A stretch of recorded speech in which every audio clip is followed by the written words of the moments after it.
जय जगन्नाथ। नमस्कार दर्शक बंधु, मोर भाग्य ज्योतिष केन्द्र चैनल को समस्त को स्वागत जनाऊँ। राकेश कुमार दास। तो आसंतु आरंभ करिबा आज ज्योतिष कार्यक्रम। तो आज ज्योतिष कार्यक्रम उपर विषय वस्तु होउछि विवाहर पई आपण माने दिग किपरि भाव स्थिर करिवे। कारण साधारणतः लोक माने जान ज्योतिष पाखकु एवं पचारंती मोर पुत्र हो किंबा कन्या हो किपरि भाव विवाहर हेई पारिबो, केबे विभागर हेबो, किभଳି बरपात्र प्राप्त हेबो, सेठी गोटाए प्रश्न आसे आपन मन भितरे केउ दिगरे विभागर हेबो। तेणु आजिर विषय वस्तु होउछि आपण मान निज जातक देखि निजे दिग स्थिर करंतु आपण मानकर संतानर विभागर केउ दिगरे हेई पारिबो। तो या पूर्वरु मोर चैनल टी समस्त सब्सक्राइब करंतु, बेल आइकन टी दबांतु, शेयर मध्य करंतु, जहा द्वारा आपण माने सत्य कथा जानि परिबे एवं आपण मानक द्वारा अन्य समस्त मध्य कथा जानी परिबे। यह होचे भाग्य ज्योतिष केन्द्र चैनल प्रयास। जय जगन्नाथ। तो ये दिग स्थिर करने पूर्वर आपण माने प्रथमे जानिबे 12टी राशिर अधिपति ग्रह, प्रत्येक राशिर गोटे अधिपति ग्रह अछंती। से ग्रह प्रथमे जानिबे, तापर से ग्रह माने को दिगाधिपति, से ग्रह माने को दिगर अधिपति ता विषय जानिबे। तापर म आपण मानकु कहिबी विभागर दिग किपरि भाव आपण स्थिर करिवे।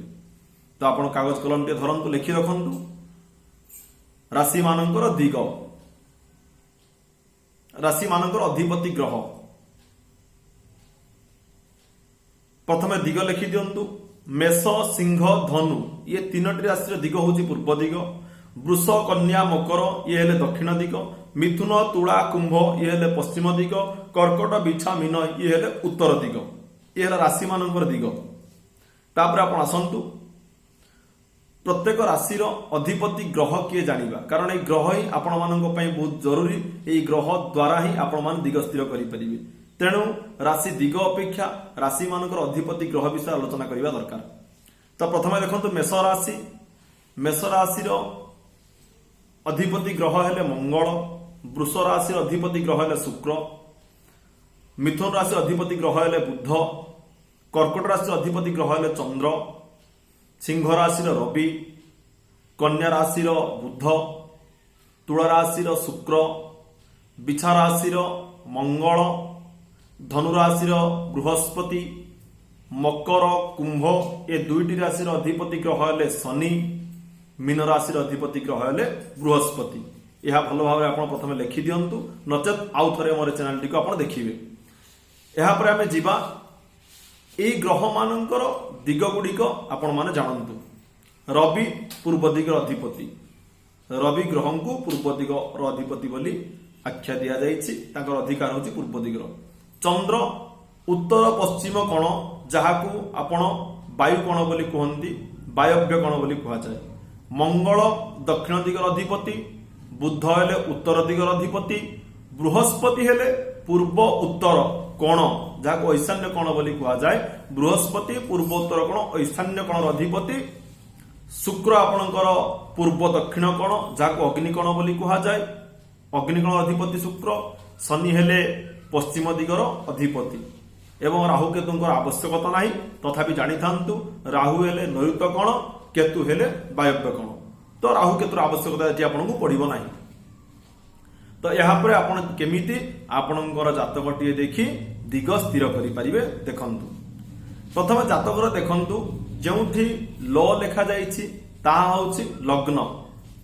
लग्न ठारू आपण 1 2 3 4 5 6 7 पर्यंत गणंतु। सप्तम घरटी केउ राशि पडुछि, सप्तम घरटी जेउ राशि पडुथिबो से राशि देखंतु। आपण लेखिथिबा अधिपति ग्रह देखंतु, से ग्रह केउ दिगरे पडुछि ताहाकू देखंतु। सेही दिगरे आपणकर विभागर स्थिर हेबो। लग्न ठारू सप्तम पर्यंत गणिबे। 7 घरटी जेउ राशि पडिबो सेही राशि अधिपति ग्रह जेउ दिगर अधिपति हेतिबे सेही दिगरे विभागर हेबो। आउ गोटे आपण देखंतु, एटा आपनको बहुत जरूरी। आपणको जन्म जातक शुक्र जेउठी थिबे, जोठी आपणकर तालबेसरे हर्षुका सु लेखा हेतियो, सु फॉर शुक्र। शुक्र जेउठी थिबे से शुक्र को पाखर आपण 1 2 3 4 5 6 7 पर्यंत गणिबे। सप्तम घरटी ଯେଉଁ ରାଶିରେ ପଡ଼ିବ ସେଇ ରାଶିର ଅଧିପତି ଗ୍ରହ କିଏ ଅଛନ୍ତି ତାହା ଦେଖନ୍ତୁ, ତାଙ୍କର ଦିଗ କୋଉଟା ଦେଖନ୍ତୁ, ସେଇ ଦିଗରେ ବିଭାଗର ହେବ। ମୁଁ ଆପଣଙ୍କୁ ଗୋଟେ ଉଦାହରଣ ଦେଇ ଦଉଛି, ସେ ଉଦାହରଣ ମାଧ୍ୟମରେ ଆପଣ ଅତି ସହଜରେ କଥାଟି ବୁଝିପାରିବେ। ମନେ କରାଯାଉ ଜଣଙ୍କର ଲଗ୍ନ ହେଉଛି ମିଥୁନ ଲଗ୍ନ, ଆପଣ ଲ ଲେଖା ହେଇଛି ମେଷ, ଆପଣ ପ୍ରଥମେ କହିଲେ ମେଷ ବୃଷ ମିଥୁନ, ଆପଣଙ୍କର ଲେଫ୍ଟ ସାଇଡରେ ପଡିଲା ମିଥୁନ। ତ ମିଥୁନ ଲଗ୍ନ ଜଣଙ୍କର ଯଦି ହୁଏ ତାର ସପ୍ତମ ଘରଟି କୋଉଠି ହେବ ନା ଆପଣଙ୍କର ମିଥୁନ ପାଖରେ 1 2 3 4 ତଳୁ ଗଣି ଆସିବେ ଯେତେବେଳେ ଦେଖିବେ ଧନୁରେ ପଡିବ ସପ୍ତମ ଘର। ତେଣୁ ଆପଣ ଜାଣନ୍ତୁ ଯେ ଧନୁ ରାଶିର ଅଧିପତି ଗ୍ରହ କିଏ ନା ବୃହସ୍ପତି। ବୃହସ୍ପତିଙ୍କର ଦିଗ କୋଉଟା କୁହାଯାଇଥିଲା? ବୃହସ୍ପତିଙ୍କର ଦିଗ ହେଉଛି ପୂର୍ବ ଉତ୍ତର କୋଣ, ଯାହାକୁ ଈଶାନ୍ୟ କୋଣ ବୋଲି କୁହାଯାଇଥାଏ। ଏହା ହେଉଛି ବୃହସ୍ପତିଙ୍କର ଦିଗ। ତେଣୁ ଆପଣଙ୍କର କନ୍ୟା କିମ୍ବା ପୁତ୍ର ବିଭାଗର ପ୍ରଥମ ସୋପାନ ଅନୁଯାୟୀ ଐଶାନ୍ୟ କୋଣରେ ବିଭାଗର ହେବ। ଦ୍ୱିତୀୟଟି ମୁଁ ଆପଣଙ୍କୁ କହିଥିଲି ଶୁକ୍ର ଠାରୁ ଗଣିବେ ସପ୍ତମ ଘର ପର୍ଯ୍ୟନ୍ତ, ସପ୍ତମ ଘରର ରାଶି ଯାହା ହେବ ତାର ଅଧିପତି ଗ୍ରହ ତାଙ୍କ ଦିଗରେ ଆପଣ ବିଭାଗର ସ୍ଥିର ହେବ। ତ ତା ଉପରେ ମୁଁ ଆଉ ଗୋଟେ ଉଦାହରଣ ଆପଣ ଦେଇଦଉଛି। ମନେ କରାଯାଉ ଆପଣଙ୍କର ଶୁକ୍ର ଅଛନ୍ତି ସିଂହ ରାଶିରେ, ଆପଣଙ୍କର ଶୁକ୍ର ଅଛନ୍ତି ସିଂହ ରାଶିରେ। ସିଂହ ରାଶିରୁ ଆପଣ 1 2 3 4 ଗଣି ଚାଲନ୍ତୁ ସପ୍ତମ ଘର ପର୍ଯ୍ୟନ୍ତ, ଆପଣଙ୍କର ସପ୍ତମ ଘରଟି ପଡିବ କୁମ୍ଭ ରାଶିରେ। ତ ଆପଣ ଦେଖନ୍ତୁ କୁମ୍ଭ ରାଶିର ଅଧିପତି ଗ୍ରହ କିଏ ନା କୁମ୍ଭ ରାଶିର ଅଧିପତି ଗ୍ରହ ହେଲେ ଶନି। ଶନିଙ୍କର ଦିଗ ହଉଛି ପଶ୍ଚିମ, ତେଣୁ ଆପଣଙ୍କର ପଶ୍ଚିମ ଦିଗରେ ବିଭାଗର ସ୍ଥିର ହେବ।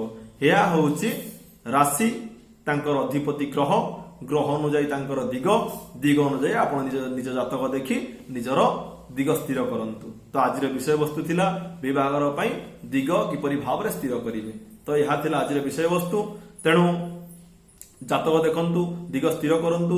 ଯଦି ନ ବୁଝିପାରିବେ ତେବେ ମୋର ଡେସ୍କ୍ରିପସନରେ ମୋବାଇଲ ନମ୍ବର ଦିଆଯାଇଛି, କଣ୍ଟାକ୍ଟ କରିପାରିବେ ଏବଂ ନିଶ୍ଚିତ ଭାବରେ ଆପଣଙ୍କୁ ମୁଁ ଯଥାଶୀଘ୍ର ଆପଣଙ୍କର ଅସୁବିଧାର ସୁବିଧା ବାଟ ଦର୍ଶାଇ ପାରିବି। ଜୟ ଜଗନ୍ନାଥ, ଜୟ ଜଗନ୍ନାଥ, ଜୟ ଜଗନ୍ନାଥ।